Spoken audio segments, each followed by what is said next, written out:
네, 목사님 이 제목이 또 이렇습니까? 자비가 상실된 자비의 집 베데스다.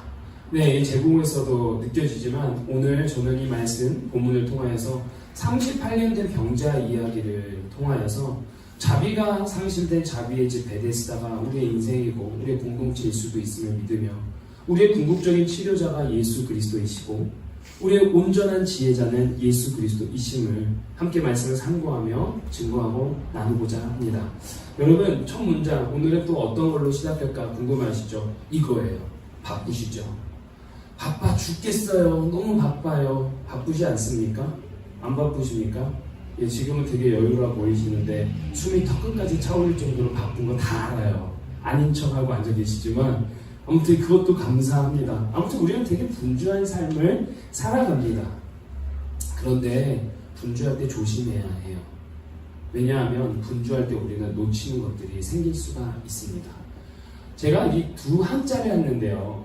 바쁠 망자라는 게 있습니다. 분망하다라고 할 때 분망하다라는 단어가 있거든요. 이 분망하다는 거는 분망은 쫓을 뿐이에요. 그리고 망은 바쁠 망이에요.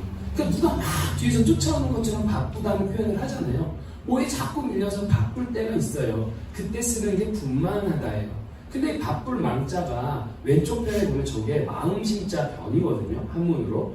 저 잘 몰라요. 근데 뭐 있어요. 우리 한국에서 나오신 분 한 분 배우시니까 이게 좌변에 심자인데 마음심자인데 그게요. 위치를 살짝 바꿔서 밑으로 가니까 이질망이 돼요.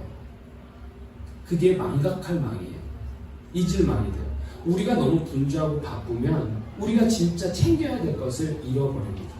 내가 누구인지, 내가 왜 이 땅에 와서 살고 있는지, 나는 무엇을 해야 하는지 이러한 것들을 잃어버릴 때가 많습니다.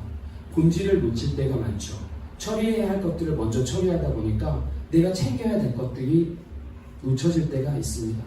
우리의 삶 가운데 잠깐의 틈을 좀 더 쓰면 좋겠어요. 그래서 누군가 그 틈을 통하여 침입하기를 소망합니다. 그 누굽니까? 하나님의 영이죠. 그래서 너무 바쁘니까 기도하는 겁니다. 너무 바쁘니까 기도하는 거예요. Too busy not to pray. 어떤 말일까요? 기도하지 않기엔 너무 바쁜 거 아닙니까? 이런 말이에요. 너무 바쁘다는 건 기도한다는 말이에요. 기도를 통하여 기도의 시간을 확보하시길 소망해요. 제가 신학교에서 공부할 때 저에게 영성을 가르쳐주는 교수님이 solitude라는 영성을 가르쳐주세요. 그게 뭐냐면 하나님과의 독대하는 시간이에요. 저를 축복하시는데 전도사님 그때 시절에 전도사님 분명히 굉장히 분주한 목사가 될 거예요. 그런데 그때마다 잊지 마십시오. 하나님과 독대하는 시간을 반드시 확보하셔야 합니다. 그게 지금 저는 요즘 살아가면서 뭔지를 느껴요. 정말 바쁘거든요, 저도요. 가끔씩 아차 싶을 때 놓칠 때가 너무나 많아요. 그런데 그 분주할 때 제가 붙잡고자 하는 건 뭔지 아십니까? 기도의 시간, 말씀의 시간입니다. 분주하더라도 그 틈을 두시고 그 틈 가운데 하나님을 침투할 수 있도록 여러분 하셨으면 좋겠어요. 그리고 가다가 하늘도 좀 보시고요. 하늘 너무 안 보여요. 한국에 살다 온 사람들이 여기 얼마나 좋아하는지 아십니까? 하늘이 너무 예뻐서 하늘도 좀 보시고 집사님 감사해요. 지금이라도 보시는 거예요. 맞아요. 네. 밤엔 달도 좀 보시고 여러분 캘리포니아만큼 달 이쁜 동네 많이 없어요. 달도 좀 보시고 별도 좀 보시고 그리고 운전하면서 저렇게 빅베어도 좀 보시고 그렇게 좀 살면서 잠시의 여유를 누렸으면 좋겠습니다. 어쨌든 간에 여러분들의 삶 가운데 분주함 가운데 매몰되지 않기를 축복합니다. 여러분들의 삶의 분주함 가운데 잊혀질 것이 없기를 소망합니다. 그렇다면 예수님은 어땠을까요? 예수님 바빴습니까? 안 바빴습니까? 오늘 이 말씀 바쁜데 이거 생각난 이유는 예수님 너무 바쁘지 않습니까? 오늘도 예수님 또 어디 가세요? 우리 잠깐 생각해 볼까요? 사장에서부터 엄청 바쁘셨어요. 일정이 빡빡해요.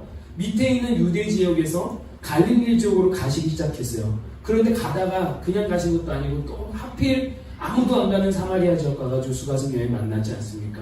수가성 여인에게 말씀 전하시고 또 수가성 여인에게 메시아임을 보이시고 그리고 나서 끝난 게 아니잖아요. 거기 수가성 여인이 전도한 사람을 다 듣고 왔을 때 말씀 가르치시고 그 말씀 통하여 믿음 주셨어요. 거기서 끝난 게 아니에요. 우리가 착각해요. 수가성 여인이 너무나 큰 주제다 보니까 예수님은 가시던 길이 있었어요. 어디로? 갈릴리로.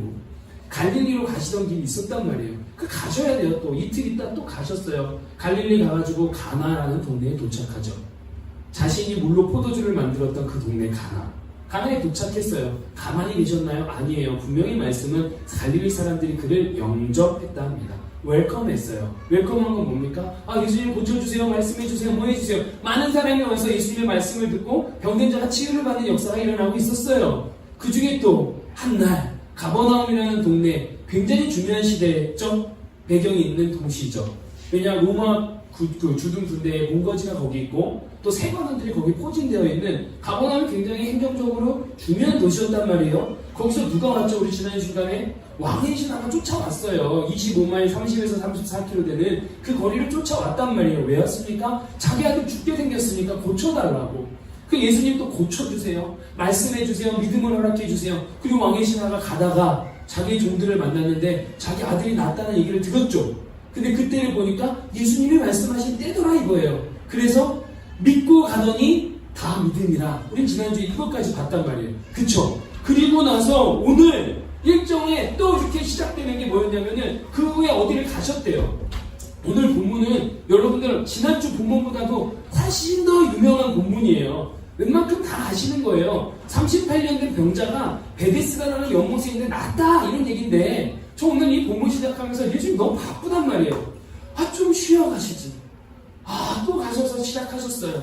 그쵸? 그러나 예수님은 물러선과 나아감에 완벽한 통일과 조화를 이루시면서 사역을 이루셨어요. 그 바쁜 과정 가운데서 하나님과의 교제를 놓치지 않고 하나님의 뜻을 파악하고 가셨단 말이에요. 그런데 오늘 이제 본문이 온 거예요. 그 후에라고 했어요. 근데 오늘 본문 보면서 두 번째 생각난 키워드는 희망 고문입니다. 희망 고문. 여러분 희망 고문이라는 단어 들어보셨습니까? 정말 유명한 말이죠. 그쵸? 19세기 프랑스의 소설가 발리에 드 릴라랑이라는 사람이 어떤 책을 썼냐면 단편소설 희망이라는 이름의 고문서 이 책을 썼어요. 이 책에서 희망 고문이라는 단어가 나온 거예요. 그래서 19세기에 프랑스의 소설가가 나오니까 영어에서도 유명한 단어예요. First Street Alone 이런 단어를 쓴단 말이에요. 근데 우리는 이제 이 희망 고문의 원천은 박진영이라고 알던 사람들이 있죠. 오디션 프로그램 나와서 박진영이 희망 고문하지 마라, 희망 고문. 그래서 우리 젊은이들은 희망 고문하면은 박진영이다라고 생각하는 사람들도 있고 또 몇 분은 우리 선배가 옛날부터 희망 고문하지 말라고 했어. 그러기도 하고 서울대 김남도 교수가 희망 고문이라는 얘기를 했다. 여러 설이 존재해요. 어쨌든 간에 희망 고문이 어떤 뜻입니까? 제가 나무 위키라는 어떤 그 위키피디아에 좀 버금가진 않는데 어쨌든 많이 보게 되는 나무 위키라는데 정의를 한번 읽어드릴게요. 이렇게 돼 있어요. 어떻게 해도 절망적인 결과만이 기다리는 상황 속에서 주어진 작은 희망으로 인해 오히려 더 괴롭게 되는 상황. 그러니까 이런 거예요. 희망이 아예 없다면 그냥 모든 길을 깔끔하게 포기하고 살아갈 텐데 약간의 가능성만 보이면 그 가능성에 뭔가 모든 걸 걸고 어떻게든 절망을 벗어나려고 하는 그 노력하는 인간의 심리를 나타내는 말이 희망 고문이라는 말입니다. 이해가 되게 안 되시는 표정이어서 이런 거 있죠. 한 여인이 한 남자 아니에요. 너무 슬퍼요. 여기까지 하면 바꿀게요. 한 남자가 한 여인을 짝사랑해요. 그런데 그 여인이 밀당이라는 거, 여러분 밀당 아시죠? 밀당 밀고 당기는 거를 막 해요. 어떨 때 만나면 이 여인이 나를 좋아하는 것 같고 어떨 때 만나면 저 여인이 마음이 없는 것 같기도 하고 그런데 자꾸 나한테 마음이 있는 것 같을 때 보면 약간의 신랑 같은 희망이 모여가지고 저 여자가 나를 좋아할 거야. 그런데 그 순간 어떤 사람이 나와서 얘기합니다. 야, 돈 깨라. 절대 그런 일 없다. 아니야. 저 여자가 나를 위해서 웃어줬어. 이런 게 희망 고문인 거예요. 예. 이해되시죠? 이게 희망 고문인데 오늘 본문 말씀을 보면 희망 고문의 단어가 자꾸 생각나요. 이 맥락에서 한번 본문을 살펴보도록 하겠습니다. 1절입니다. 그 후에 유대인의 명절이 되어 예수께서 예루살렘에 올라가시더라. 어쨌든 그 후에 갈릴리 가나의 두 번째 표적이 있은 후에 예수님께서 또 예루살렘에 올라가는데 유대인의 명절이 되었다고 얘기하고 있어요. 사도 요한은 저자 요한은 요한복음을 보면은요 시간적 배경, 공간적 배경을 참 잘 얘기해요. 왠지 아세요? 이거의 사실성을 극대화하기 위해서. 이거 사실이야. 이거 스토리 아니야, 신화 아니야, 사실이야. 이 얘기해주고 싶은 거예요. 근데 예수님이 또 예루살렘에 올라가셨어요. 하필 명절이래요. 여러분 어떤 명절이신 것 같아요? 한번 생각해 보시겠어요? 어떤 명절이신 것 같아요? 추석이요? 6월절. 네, 죄송해요, 권사님. 누구는 또 설날이라고도 하기도 하더라고요. 얼마 전에 오면 땡스기빙이라고 하는데 그런 거 말고 유대인의 명절이 6월절도 있고요. 7.7절, 우리가 아는 오순절도 있죠. 네, 그리고 나팔절도 있고 초막절도 있고 유대인 3대 명절이 6월절, 오순절, 7.7절, 그다음에 초막절, 그 다음에 뭐 이제 한우카라고 성전 회복절, 뭐 그다음 나팔절, 초이슬절 여러 가지 명절이 있는데 많은 신학자들은 요한복음의 전체 흐름을 봤을 때 7.7절이라 하시는 분들도 있고 또 더러나 권사님 말씀대로 6월절이라 하시는 분도 있습니다. 어쨌든 성경은 어떠한 명절인지 명확히 밝혀주진 않아요. 그런 명절인데 예수께서 그 명절을 맞아서 예루살렘으로 올라가셨다고 합니다. 자, 오늘 우리 함께 읽지 않았지만 다음 시간에 살펴볼 본문 내용의 처음 시작이 그런데 안식일이에요. 그렇다면 유대인의 명절의 안식일이에요. 유대인의 명절도 사실은 성수기, 대박인데 거기에 안식일까지 겹치면 어떨까요? 대대박 뭐 정도 되겠죠. 성수기 중에 성성수기가 될 거란 말이에요. 수많은 인파가 예루살렘으로 모입니다. 유대인들의 디아스포라가 이 명절과 안식일을 맞아서 하나님을 예배하기 위해서, 기념하기 위해서 모입니다. 수많은 인파가 모이고 있어요. 여러분, 많은 사람들이 모이면 이 명절에 어떤 기분이 드시나요? 일부 예배 드려보니까 다들 뭐 짜증, 귀찮은 뭐 이런 얘기들을 하시더라고요. 유대인의 명절인데 안식일에 사람이 많이 모이는 곳에 간다. 여러분들은 어떤 감정들이 드십니까? 제가 원고에는 설레임이라고 했지만 이 말이 공감이 될지 모르겠어요. 그러나 우리 아이들과 청년들을 가르치는 경우는 명절과 안식일이면 설레임이 있어요. 폭죽도 터뜨리고 막 하잖아요. 그러니까 우리 설레임이 있단 말이에요. 많은 사람들이 하나님을 예배하러 오는 설레임이 있는 거예요. 수많은 사람들이. 여러분들 예배 드리고 올 때 설레임이 있습니까? 할렐루야, 아멘, 아멘. 대처에서 성도에서 축복합니다. 어쨌든 유대인의 명절에 예루살렘에 안식일에 올라가니까 설렘을 가지고 기쁘고 들뜬 마음으로 막 올라가요. 그런데 예수님이 예루살렘에 가시긴 가셨는데 예수님의 행보가 조금 이상해요. 2절 한번 읽어주십시오. 시작.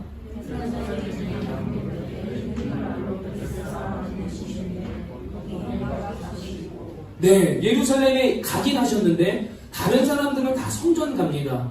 다 예배드리고 축제를 즐기기 위해서 가는데 예수님은 예루살렘까지 가기도 했고 성전 근처까지도 가긴 했는데 양문 곁 히브리 말로 베데스다라는 못으로 가셨다 했어요. 예수님께서도 예루살렘을 가셨을 때에 하나님께 들어가 성전에 들어가 기도하실 법한데 예수님은 이상하게 양문 곁에 있는 베데스다라는 연못으로 가셨다고 해요. 베데스다라는 빨간 글씨, 이거는 히브리 말이라고 합니다. 여기 명시되어 있죠. 히브리 말로 베트는 집입니다. 그래서 베트엘, 그래서 베델이 뭐죠? 하나님의 집. 베들레헴 뭐죠? 베트, 집. 레햄이라는 것은 그거예요. 빵, 떡. 그 뭐예요? 떡집, 빵집. 룻기 보면 베들레헴에 흉년이 들었다. 빵집에 빵이 떨어졌다. 뭐 이런 거. 벳은 집을 말잖아요. 여기 베데스다에도 베트, 집이에요. 그리고 베데스다가 또 뭐가 합쳐져 있냐면 헤세드라는 단어. 하나님의 자비, 사랑, 긍휼을 나타내는 헤세드. 베트와 헤세드가 합쳐진 말 베데스다인 거예요. 그러니까 뭡니까? 자비의 집, 긍휼의 집, 사랑의 집이라는 거예요. 오늘 우리 제목 말했죠. 자비가 상실된 자비의 집. 자비의 집이 베데스다라는 뜻이에요. 그런데 예루살렘 성전의 북동쪽에 보면은 이렇게 양문과 베데스다 연못이 이렇게 사진에 있어요. 이해를 돕기 위해서. 이제 우리 상상의 시대로 가는 거예요. 가운데 밑에 보면 조그만 문이 보이실 겁니다. 그게 양문이에요. 양들이 지나다니는 문이라 해서 양문이에요. 양쪽 문이어서 양문이 아닙니다. 양들이 지나가는 문이 양문이에요.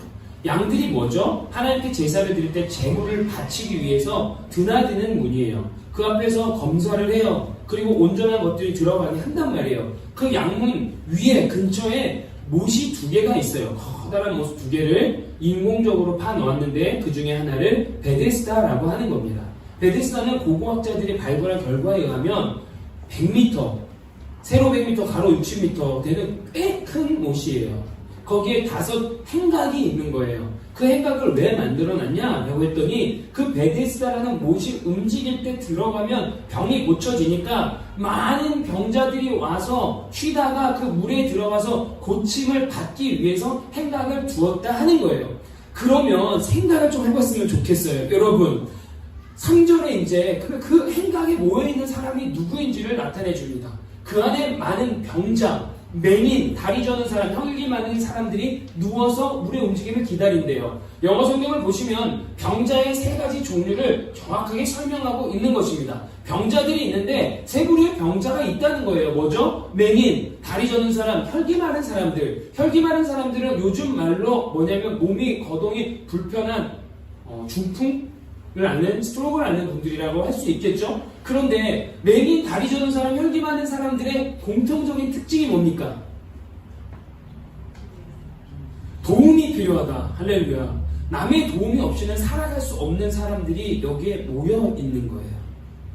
남의 도움이 없이는 어떤 것도 할 수 없는 사람들이 여기에 모여서 베데스다 연못에 있는 거예요. 그리고 물의 움직임을 기다리고 있는 거예요. 여러분, 우리 한번 상상해 볼까요? 사람들이요, 이 상상을 할 때 우리는 감각을 동원해서 상상을 하거든요. 근데 여러분들 우리가 5감각이 있다고 얘기하죠. 그쵸? 촉각이 있고 미각이 있어요. 촉각과 미각은 우리가 컨트롤할 수 있습니까? 없습니까? 있습니다. 왜요? 안 만지고 안 먹으면 되잖아요. 그쵸? 시각도 컨트롤하면 됩니다. 왜요? 눈 감아버리면 되잖아요. 청각도 우리가 귀 막아버리면 어느 정도 컨트롤 되지 않습니까? 맞지 않습니까? 그런데 마지막 한 가지의 감각, 후각은 우리가 컨트롤 하려고 해도 잘 안 되는 겁니다. 되죠? 목사님 코 막고 있으면 해보십시오. 냄새 안 맡으나 입으로 숨 쉬다가 다 맡게 됩니다. 그런데 이 후각이 우리 기억도한테 굉장히 진한 기억과 향기를 남긴다는 거예요. 그러니까 유행가 가사 중에 우리 젊은이들이 너무 신실하고 거룩해서 이 노래를 알지 모르겠지만 흩날리는 꽃들 속에서 너의 샴푸 향이 느껴졌던 거야라는 제목의 가야가 있어요. 흩날리는 꽃향기 중에 그 샴푸향, 너의 샴푸향이 느껴지는 거야. 그 흩날리는 꽃향기를 보면서 내가 사랑했던 그 짝사랑했던 여인의 향기가 막 늘어나는 거예요. 후각으로 기억이 늘어나는 거죠. 옛날에 또 이런 안정환 씨가 이렇게 막 선전했던 화장품 중에 낯선 남자에게서 그의 향기가 느껴졌다. 이런 얘기가 있잖아요. 그런 게 향기는 굉장히 강한 기억을 남기기도 합니다. 그런데요, 여러분, 좋은 향기가 기억이 있지만 나쁜 향기들도 있지 않습니까? 잘 생각을 해보십시오. 지금 베데스다라는 자비의 길을 못에 병자들이 모여있는데 도움이 없이는 아무것도 못하는 사람들이에요. 도움이 없이는 세수도 못해요. 화장실도 못 가는 사람들이에요. 거기 막 있어요. 거기 맹인, 다리 저는 사람, 혈기 많은 사람들이 있다는 거예요. 상상을 계속 해줘야 돼요. 제가 처음에 직장 생활을 했던 곳이 서울역이에요. 서울역에 시리타워라는 데가 있는데 굉장히 좋은 건물이에요.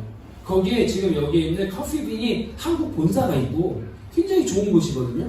그런데 건물만 좋아요. 왜냐? 거기가 서울역이랑 연결이 됐거든요. 한국에 가보신 분들 알겠지만 서울역에 뭐가 많습니까? 누가 많습니까? 죄송하지만 노숙자분들이 참 많아요. 건물에서 딱 지하 1층으로 지하철 연결 딱 들어가는 순간부터 나는 그 냄새가 있어요. 향기라고 말하기엔 너무 죄송한 냄새가 있단 말이에요. 그 냄새 상상이 됩니까? 어떠세요? 여기에 그런 냄새 있지 않겠습니까? 제가 한 10년 정도 단기 송도 여행을 다녔었어요. 젊은 시절에. 그런데 2009년인가 기억되는데 인도에 갔어요. 인도 체나이라는 지역인데 꽤 잘 사는 동네입니다. 거기서 조금만 들어가면요, 약간 시골 같은 동네가 있거든요. 근데 인도를 갔더니 무슨 일이 있냐면요, 길이 있고 양 옆에 무슨 하수구처럼 되어 있는데 거기서 소도 볼일을 보시고 사람도 거기서 볼일을 보시고 막 엉켜 있어요. 네, 부끄러움이 없이 막 그래요. 그러면 그 동네에서 나는 냄새가 어떻겠어요? 네, 예, 그렇습니다. 여기 그런 생각을 해보십시오. 그렇게 과연 유쾌한 장소가 아닌 거예요. 근데 제가 말씀드렸는데 예수님은 유대인 명절이 되고 안식일이 되어서 성전에 들어가서 예배하러 간 게 아니에요. 먼저 가신 곳이 이곳이에요. 결코 유쾌하지 않은 그 장소. 온갖 악취가 풍기면서 나는 별로 가고 싶어 하지 않는 장소. 사람들이 그렇게 반기지 않는 아니요, 사람들이 꺼리는 그 장소. 아무도 가고 싶어 하지 않는 그 장소. 가기만 하면 오늘 점심 굶어야 할 것 같은 그런 장소.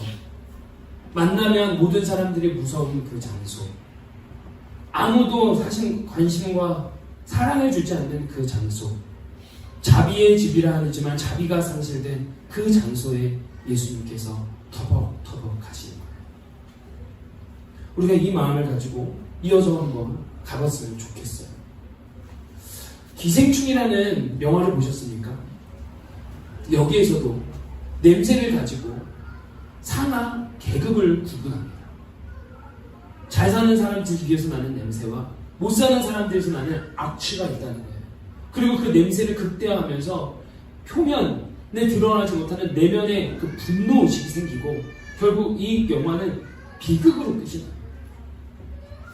조지 오웰이라는 동물농장이라는 매우 유명한 소설을 쓴 영국의 작가가 위건 부두로 가는 길이라는 소설을 써요. 이 소설은요 1936년도에 실제적으로 오웰이 이 어떤 탕광촌의 실험 문제를 파악하기 위해서 르포 형식으로 쓰여진 책이에요.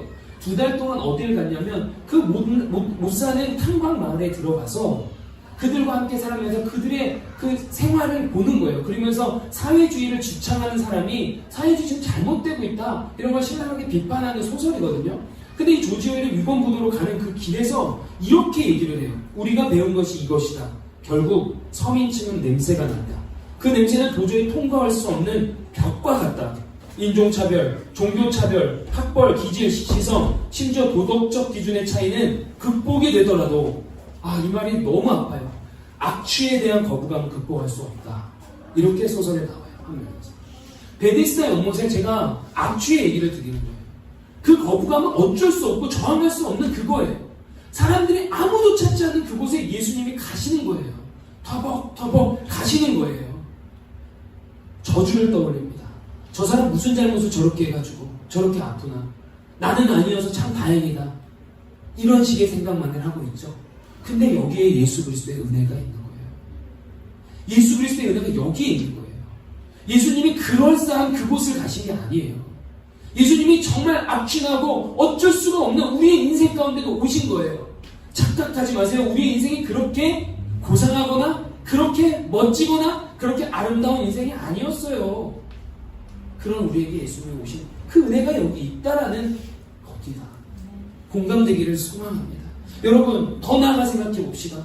우리 예수님 다시 오심을 믿습니다. 여러분 믿으십니까? 예수님이 다시 오셨을 때 과연 화려한 조명과 기깔나는 교회에 먼저 가셨을까요? 아니면 지금도 이 시대에 여전히 고통받고 괴로워하고 힘들어하고 아파하는 그들에게 먼저 가시는 걸까요? 그럴싸하고 정말 쾌적한 그런 아름다운 건물이 있는 교회일까요? 아니면 진짜 우리처럼 이제야 정말 어떻게든 주의 복음으로 살아보고자 예수 그리스도의 제자로 살아보고자 애쓰고 있는 이 작은 공동체를 더 집중하실까요? 이거 우리가 잊으면 안 될 거예요. 분명히 우리 교회는 부흥이 일어날 줄 믿습니다. 우리 교회는 성장할 줄 믿습니다. 그러나 건물이 커지고 아무리 좋다 하더라도 우리 이 심정 놓치면 안 됩니다.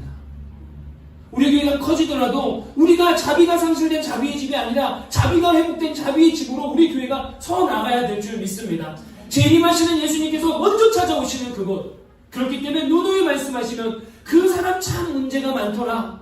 그래서 그렇기 때문에 예수님이 오셨다는 걸 인정하고 그 사람 참 문제가 많더라. 그렇기 때문에 우리 교회에 와야 되는 거예요. 기도해 주십시오. 우리 교회에 와야 될 영혼들을 위하여 기도해 주십시오. 그런데 거기에 왜 가야 있는지 사람들의 얘기들을 쓰고 있어요. 그 사람들이 왜 거기에 악취를 풍기면서 그렇게 있는지 천사가 가끔 못에 내려와 물을 움직이게 하는 움직임 후에 먼저 들어가는 자는 어떤 병에 걸렸든지 낫게 되밀어라. 이것 때문에 와 있는 거예요. 원본 사본 중에는 이 내용이 없는 사본이 많아서 우리 교회가 개역개정을 보고 영어는 ESV 버전을 봅니다. ESV 버전은 원본에 충실하기 때문에 사절이 없어요. 그래서 제가 영어 성경을 안 들어간 거예요. 이거는 첨언이 된 거예요. 설명을 한 거예요. 그들이 거기에 있는 이유, 와 있는 이유. 여러분, 신앙이요 잘못되면요 신화가 돼요. 잘못된 신화가요 더 잘못되면 전설이 돼요. 그 전설 따라 신화 따라 교회 생활하면 망하는 거예요. 사람들이 여기 베데스다는 성전입니다. 하나님을 만나는 곳이에요. 하나님을 만나면 하나님이 치유해주셨다는 믿음이 있어야 되는데 어느 순간 천사라는 것들이 내려와서 가끔 못에 내려와 물을 휘휘 움직이기 시작해서 거기에 빠지면은 어떤 병이든지 낫게 된다는 전설, 허황된 망상, 허황된 신화에 빠져 살기 시작하는 거예요. 병들어 아파서 죽겠는데 그것도 모자라 불쌍해서 너무 불쌍해 죽겠는데 허황된 전설과 신앙, 망상에 빠져서 거기에서 허접되는 그 영혼들을 예수님은 바라보기 시작한 거라는 거예요. 그리고 또 하나는 너무나 무서운 사실이 뭔지 압니까? 희망 공무잖아요. 먼저 들어가는 자는 병에 들어오는지 낫게 됩니다. 수많은 사람 중에 몇 명 낫는 거예요? 한 명. 1등만 기억하는 더럽고 치사한 세상. 이때부터 있는 거예요. 정말 무서운 시퍼런 경쟁 사회를 우리는 볼 수 있어요. 1982년에 독일에서 한참 유명했던 사회심리학자가 내놓은 단어가 팔꿈치 사회라는 단어가 있습니다. 이 사회, 이거 무슨 얘기냐면 사람들이 양팔에 팔꿈치로 사람들을 밀고 나 먼저 앞에 나가고자 하는 것을 표현하는 경쟁 사회를 지적하는 단어예요. 사람들이 물이 움직이면 하면 어떻게 해요? 내가 먼저 빠져야 내가 날 거 아니에요. 그 허황된 망상 전설 신화에 빠져서. 그렇다면 아무렇지 않을 때는 우리는 형제요 자매예요. 우리는 아무렇지 않을 때 동료고 친구예요. 그런데 물이 움직이기 시작하면 어떻게 됩니까? 너는 나의 경쟁자. 내가 너를 죽여야 돼. 내가 너를 밟고 가야 돼. 그래야만 내가 살아. 하는 내면의 경쟁의 내면화가 있는 겁니다. 이게 무서운 거예요. 이게 자비가 없는 베데스다가 되는 거예요. 자비가 상실되어 버리는 이 경쟁 사회를 우리는 볼 수 있는 거예요. 베데스다가 팔꿈치 사회예요. 그런데 이들을 탓할 수 있겠습니까? 제발 그러지 마세요. 여러분들 같으면 이러겠습니까? 어떠한 희망도 없고 고침도 안 되고 어떠한 뭐도 없어요. 답이 없는 사람에서 지푸라기라도 잡는 그 심정으로 와 있는 사람들 아니겠습니까? 그렇기 때문에 뭐라고 할 수도 없어요. 그 사람이 너무나 불쌍하고 처절하거든요. 지푸라기라도 잡는 심정. 정호승 시인의 지푸라기라는 시를 참 좋아해요. 한번 소개시켜드릴게요. 나는 길가에 버려져 있는 게 아니다. 먼지를 일으키며 바람 따라 떠도는 게 아니다. 지푸라기라도 잡고 싶은 당신은 오직 기다릴 뿐이다. 내일도 슬퍼하고 오늘도 슬퍼하는 인생은 언제 어디서나 다시 시작할 수 없다고. 오늘이 인생의 마지막이라고. 길바닥에 주저앉아 오는 당신이 지푸라기라도 잡고 다시 일어서길 기다릴 뿐이다. 물과 바람과 맑은 햇살과 새소리가 섞인 진흙이 되어 허물어진 당신의 집을 다시 찾는 단단한 흙벽돌이 되길 바랄 뿐이다. 저 이 시를 좋아하는 이유가 이 시 가운데 예수님이 보여요. 지푸라기라도 잡고 싶은 우리의 심령 가운데 오셔서 기다려주시고 자기를 발판 삼아 다시 그 무너진 인생이 흙벽돌을 쌓아 재건되길 원하시는 예수님의 마음. 베데스다 연못에 우리가 과연 그들을 질책하거나 정죄할 수가 있겠습니까? 그런 인생들에게 예수님이 오늘 말씀드렸듯이 터벅 가실 거예요. 가장 먼저 찾으시는 인생들이 그 인생들이었음을 우리는 주목해야 될 줄 믿습니다. 거기에 38에 된 병자가 있었어요. 38년입니다. 이해가 안 돼요. 말씀을 전하는 저지만 이 부분에 있어서는 제가 공감이 안 돼요. 감히 제가 이해할 수 없는 아픔을 가지고 있습니다. 여기에 수십 년 동안 기도하며 해결되지 않는 문제로 고통받는 분들이 있을 줄 믿어요. 제가 감히 공감합니다, 이해합니다 라는 말을 드릴 수가 없어요. 너무나 아프거든요. 어떻게 이해할 수 있어요? 38 동안, 38년 동안 그렇게 아파가지고 있는데 어떻게 이해하겠냐? 주님, 제가 이건 이해를 못하겠습니다. 저도 수십 년 동안 기억하고 아파 있는 아픔이 있지만 이 아픔까지는 제가 공감이 안 되겠습니다. 그런데 주님께서 이 말씀, 이 5절 9절을 보는데 그에게 가셨다는 거예요. 여러분, 38에 된 병자가 나 아닙니까? 여러분 아니십니까? 아무리 기도해도 해결되지 않는 그 문제를 갖고 있는 그 병자를 악취가 풍겨져서 어쩔 수가 없는 그렇게 힘든 내 인생 가운데, 자비가 상실된 내 인생 가운데 예수님이 찾아오시고 있어요. 그 예수님을 오늘 이 시간 주목하시길 소망합니다. 38에 된 병자가 있었어요. 그리고 예수님이 그 누운 것을 보시고 병이 벌써 오래된 줄 아시고 이르셨습니다. 네가 낫고자 하느냐. 누운 것을 보셨다 합니다. 여러분들의 그 누워있는 것을 주님이 보심을 믿습니다. 성경에서 누웠다는 표현은 죽음을 상징합니다. 누워있다는 것은 죽어있다는 겁니다. 여러분들 인생 가운데 죽어있는 영역은 어디 있는가요? 무엇이 죽어있나요?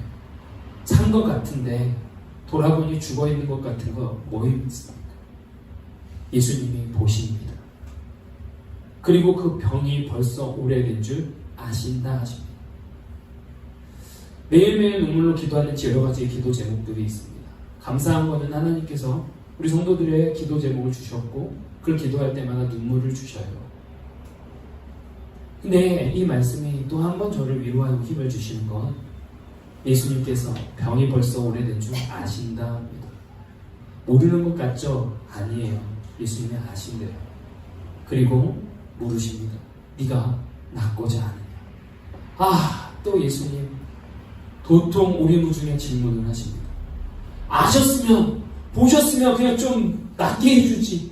또 질문해요. 네 낫고자 하느냐. 물어봐 뭐합니까? 당근. 예수님 당근이죠. 이거 당연히 낫고 싶죠. 아니겠습니까? 내가 왜 물으실까요? 뻔한 거 왜 물으시냐 이거예요. 예수님이 왜 물으실까? 고민하는데 후반부에 반응들을 보니까 발견되는 마음을 그 병자의 간절함을 보고 싶으신 거예요.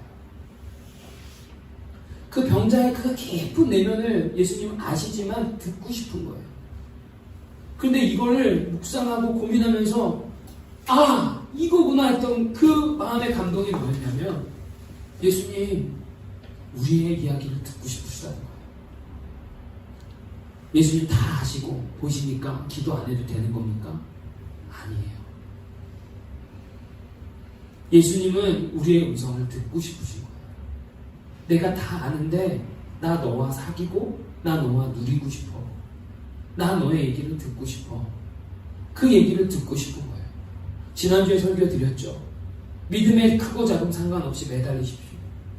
예수님 여러분들의 그 믿음의 어떠함과 상관없이 낫게 하시는 여러분들 문제의 주도권을 쥐어잡고 계시는 분임을 믿으셔야 합니다.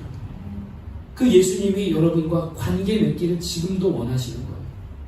그동안 그렇게 기도했잖아요, 목사님. 네, 또 얘기하세요. 예수님이 물으세요.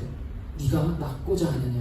그때 여러분 대답할 준비가 되어 있어야 합니다. 우리의 기도의 자리로 나아갑시다. 우리 말씀의 자리로 나아갑시다. 예수님은 지금도 여전히 우리의 음성을 찾고 계시는 분이 되심을 믿습니다. 38년 동안의 모든 기억들이 막 회한이 올라왔을 거예요. 이 병자가 어쩌면 또 이렇게 나한테 낫고 싶냐고 물어보는 사람이 한 명도 없는 그 외로운 시간인데 예수님이 나한테 말 걸어주는 거구나. 아무도 나한테 관심 안 갖고 있는데 예수님 나한테 말 걸고 싶구나. 네가 낫고자 하느냐. 말 걸어주기 시작하는 걸 볼 수 있습니다. 베데스다는 아까 말씀드렸지만 긍휼, 자비, 사랑의 집이라는 뜻을 가지고 있었습니다. 그러나 자비와 긍휼, 사랑의 자리가 절망 그 자체, 낭망 그 자체, 실망 그 자체, 암울함 그 자체로 변해 있는 공간이 되어버렸습니다.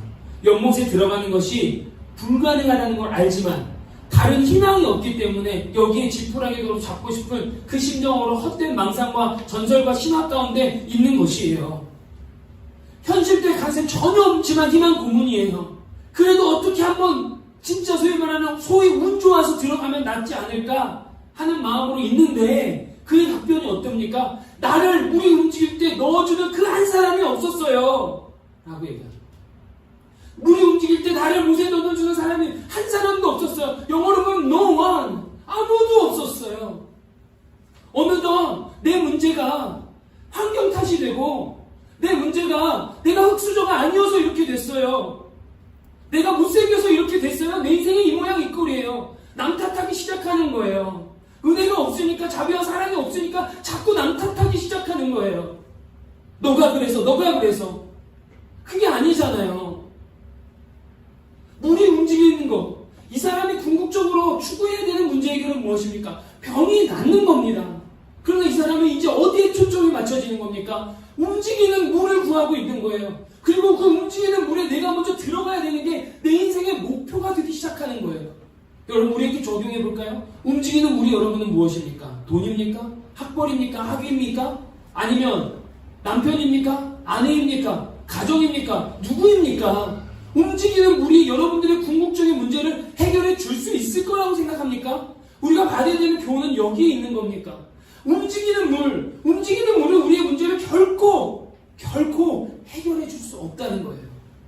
이 사람은 어느덧 그것이 본말 전도가 된 거예요. 내가 낫는 게 문제가 아니에요. 내가 저기 누구보다 빨리 가가지고 뛰어들어야 되는 게 문제가 되는 거예요. 삶의 목표가 된 거예요. 우리들의 삶의 목표. 또다시 물어요. 예수님 왜 믿으세요? 예수님 왜 믿으세요? 이 말씀 가운데 우리가 이 도전 받아야 되는 거예요. 38년입니다.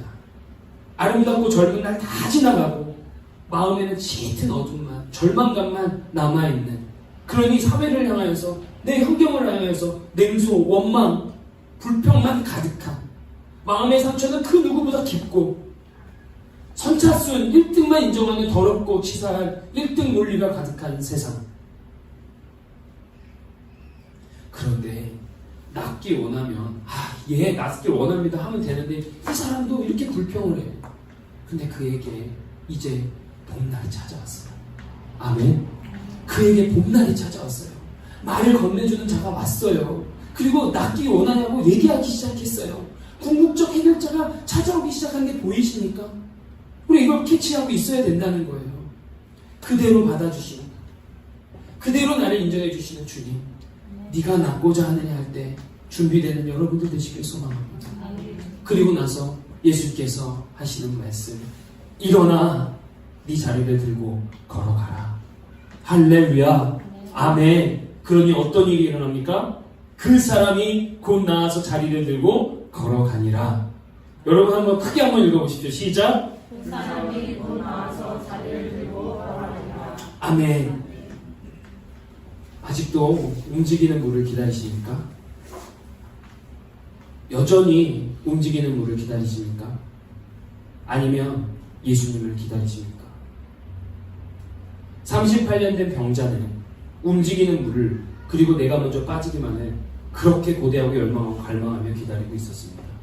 그러나 그에게 궁극적인 해결책, 완전하신 지혜이신 예수 그리스도께서 찾아가기 시작하셨습니다. 그러니 예수님이 움직이는 물 기다렸다가 후 밀어주신 게 아니라 어떻게 하셨습니까? 말씀으로 한 방에 또다시 일어나 네 자리를 들고 걸어 나가라 하셨습니다. 그때 그 사람이 그래도 그 말씀 또 들으니까 어떠한 역사가 일어나는 겁니까? 작은 믿음의 씨앗이 팍팍팍 자라나기 시작하고 9절에 그 자리를 들고 나아갔습니다. 이것은 도 아니고 이솝 우화도 아닌 살아있는 하나님의 실제적인 사건이요 예수 그리스도의 역사가 됨을 믿습니다. 아멘. 이걸 믿을 때 우리 가운데도 동일한 역사가 일어날 줄 믿겠습니다. 동일한 역사는 믿을 때 가는 거예요. 예수님이 말씀하셨어요. 일어나. 여러분, 일어난다는 것은 부활의 개념입니다. 같은 어원을 갖고 있어요. 이 사람한테는 오늘 이날이 부활의 날이에요. 우리가 예수님을 만난 건 우리의 개인의 부활의 날을 모두 다 경험했습니다. 개신교는 예배라고 하죠. 우리 가톨릭에서는 예배를 뭐라고 하죠? 미사라고 합니다. 근데 이 미사라는 라틴어의 미테레라는 단어에서 유래가 돼요. 로마 법정이나 관공청에서 쓰는 말이에요. 자, 식 다 끝났다. 이제 가라 하면 미테레라고 하는 거예요.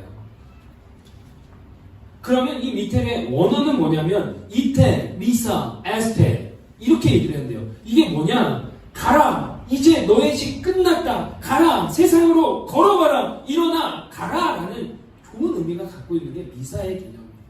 오늘 예수님은 또다시 미사한 거예요. 가라. 시 끝났어. 더 이상 움직이는 걸 기다릴 필요 없어. 너 이제 들고 가. 지난주에도 똑같지 않습니까? 네 아들 살아있다. 믿고 갔어요. 미사 가십시오. 일어나십시오. 제발 움직이는 걸 기다리지 마시고 이제 일어나십시오. 다시 한번 우리 말씀을 정리해 봅시다. 아무리 주변을 화려하게 치장해도 예수님 없으면 꽝이에요. 아무리 베니스다 연못에 가서 생각이 의리의리하게 있다 하더라도 악취나는 사람들로 모여 있으니 꽝이에요. 꽝. 예수님 없으면 꽝이에요. 예수님 없는 인생 꽝이에요. 예수님 없는 교회 꽝이에요. 예수님 없는 가정 꽝이에요. 예수님 없는 모든 것 다 꽝이에요. 움직이는 분 기다리지 마세요. 청년들 제발 움직이는 분 기다리지 마세요. 열심히 돈 벌어요. 맞아요. 최선을 다해요. 근데 그걸로 돈 벌어서 집 사고 잘 되면 될 것 같이 생각하지 마세요. 예수님 없으면 꽝이에요. 이제까지 건강할 것 같아요? 아니요. 한 방에 건강도 없어질 수 있는 거예요. 우리 사랑하는 성도 여러분, 무엇으로 여러분들은 해결책을 추구하고 계십니까? 아직도 움직이는 분을 기다리고 계십니까? 이제 우리 바꿉시다. 궁극적인 치료자 되시는 예수 그리스도가 내 삶에 오시기를 갈망하고 소망하시기를 소망합니다. 아멘. 예수 믿는 목적이 부자되고 병 고치고 삶의 문제를 해결해 주는 게 아니라 삶은 여전히 가난하고 힘들고 나는 아프고 나는 너무나 괴로워도 이제까지 누릴 수 없는 기쁨을 누리고 내가 예수를 믿음으로 인하여서 하늘 영광, 그 찬란하신 하늘 영광의 삶을 누릴 수 있다는 것이 예수가 믿는 목적이 되어야 될 줄 믿습니다. 아무리 돈 받아가지고 예수 없으면 뭐 할 거냐고요. 우리 많이 고백하잖아요. 제가 좋아하는 트럭 샀는데 3일 가더라고요. 아, 만물 있고 빚 없으면 좋겠다고 했지만 어떻습니까? 아니에요. 집 사면 행복할 것 같아요? 집 사봐서 알아요? 아니요. 예수 없으면 꽝이에요. 궁극적인 치료자, 십자가를 참으시고 나에게 오신 그 예수를 구하길 소망합니다. 오늘 예수님이 38년 된 병자의 믿음 보고 고쳤습니까?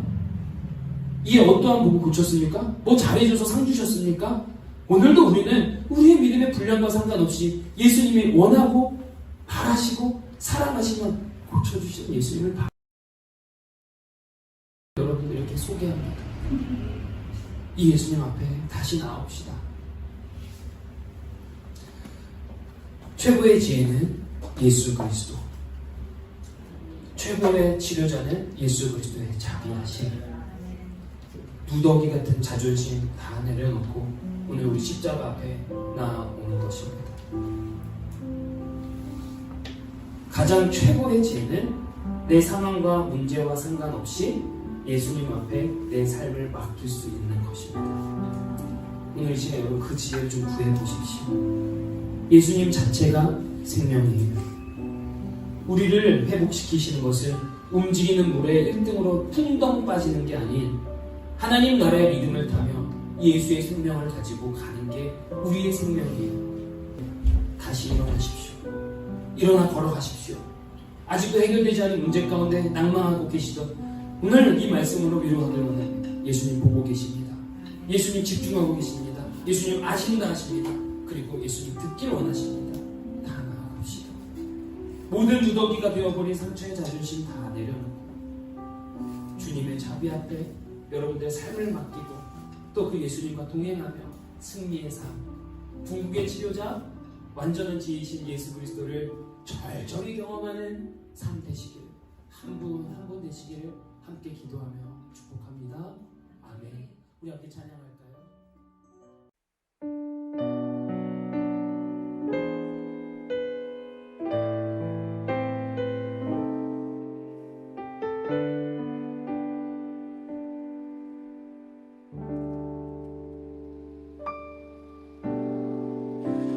십자가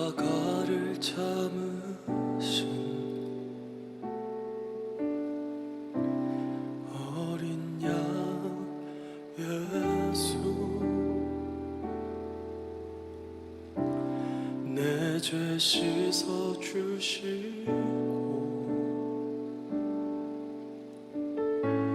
구속하셨네.